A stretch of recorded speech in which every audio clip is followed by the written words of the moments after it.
Hello friends, welcome to రుచి వంటిల్లు. ఈ రోజు మనం అన్నంలోకి చాలా టేస్టీగా కొబ్బరి పచ్చడి ఎలా తయారు చేసుకోవాలో చూద్దాము. ఈ కొబ్బరి పచ్చడిని మనం 10-15 నిమిషాల్లో చాలా ఈజీగా ప్రిపేర్ చేసుకోవచ్చు. వేడి వేడి అన్నంలో నెయ్యి వేసుకొని తింటే చాలా బాగుంటుంది.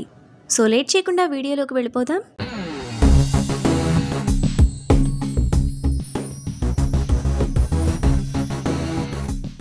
ముందుగా కొబ్బరి పచ్చడి చేసుకోవడానికి స్టవ్ మీద ప్యాన్ పెట్టుకొని అందులో 1 టేబుల్ స్పూన్ ఆయిల్ వేసుకోవాలి.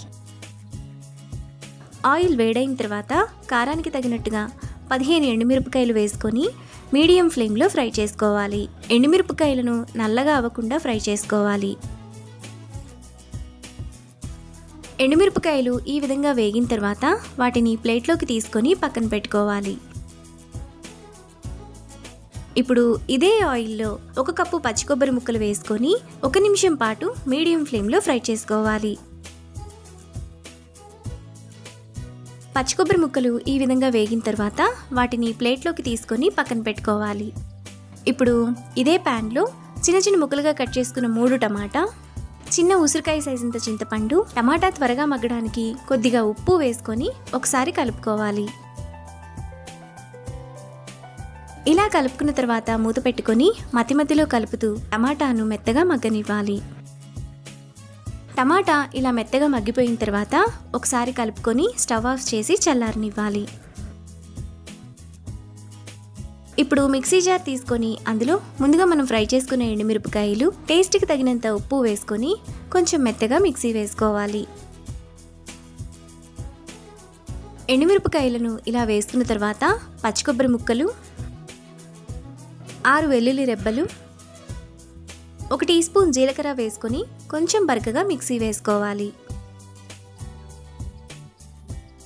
కొబ్బరి కూడా ఇలా వేసుకున్న తర్వాత ముందుగా మనం పక్కన పెట్టుకుని టమాటాను వేసుకోవాలి.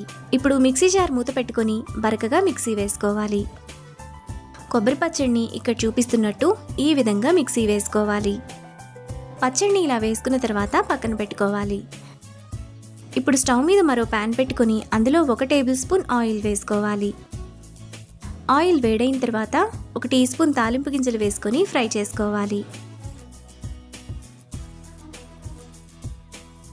ఆవాలు చిటపట్లాడిన తర్వాత 2 ఎండుమిరపకాయలు, 4 కచ్చా పచ్చగా దంచిన వెల్లుల్లి రెబ్బలు, 1 రెమ్మ కరివేపాకు వేసుకొని ఫ్రై చేసుకోవాలి.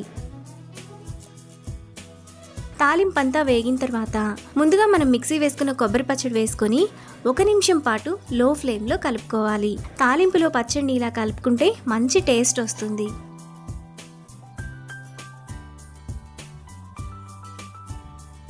ఒక నిమిషం తర్వాత కొబ్బరి పచ్చడి మనకు చాలా టేస్టీగా రెడీ అయిపోతుంది. ఇప్పుడు ఈ పచ్చడిని వేడివేడి అన్నంలో నెయ్యి వేసుకొని తింటే ఎంతో టేస్టీగా ఉండే కొబ్బరి పచ్చడి రెడీ. ఈ రెసిపీని మీరు కూడా ట్రై చేసి మీకు టేస్ట్ ఎలా కుదిరిందో నాకు కామెంట్స్లో షేర్ చేయండి. ఈ వీడియో కనుక మీకు నచ్చినట్లయితే లైక్ చేసి, షేర్ చేసి, సబ్స్క్రైబ్ చేయండి.